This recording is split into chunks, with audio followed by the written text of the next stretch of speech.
Morning students, I, Ma'am Shilpa Das, welcome you all in our online class.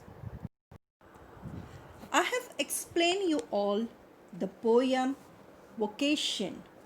Students, now let's revise the poem again. The child walks to his school at 10 in the morning. Every day he meets a bangle seller. The man goes about at ease all day long. The child is tempted to adopt the vocation of that happy hawker. In the afternoon, the child comes back from the school. He sees a gardener working with a spade through the gate in a house. The gardener, in his own master, he spoiled his clothes and gets wet in the rain, but nobody scolds and punish him. The child wishes he too were a gardener, free to do what he liked. At night, the child sees the watchman on duty.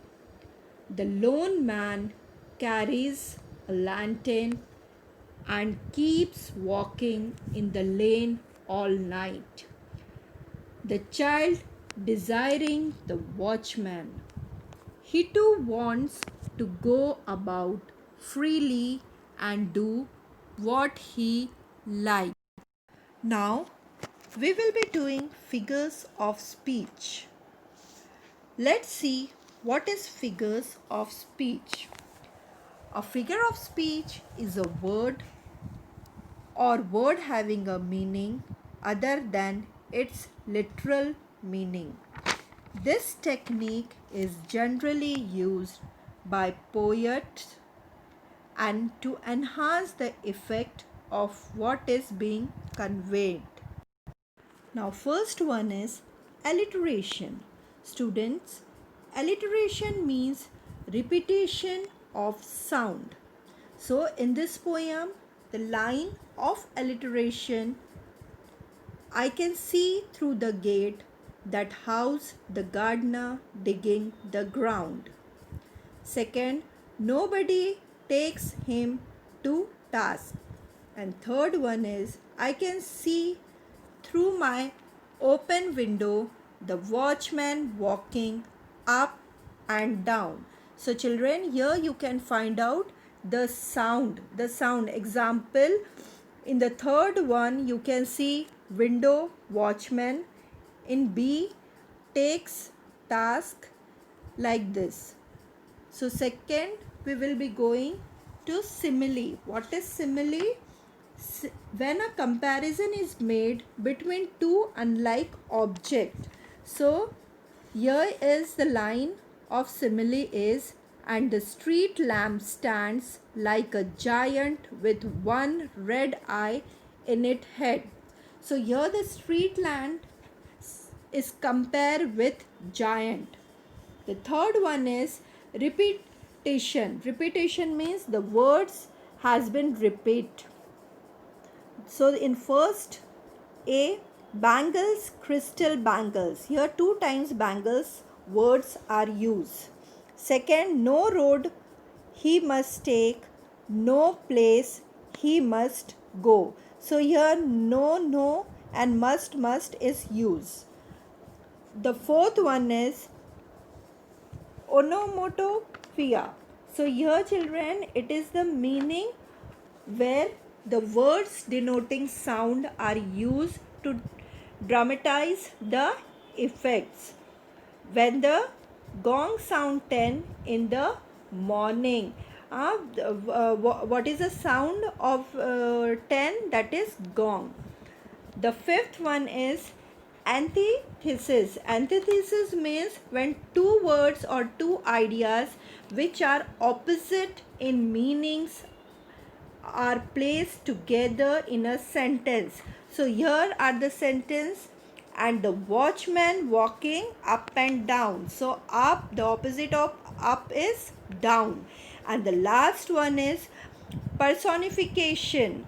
Personification means often writers attribute human qualities, function or action, as the tree lamp stands like a giant with one red eye in its head.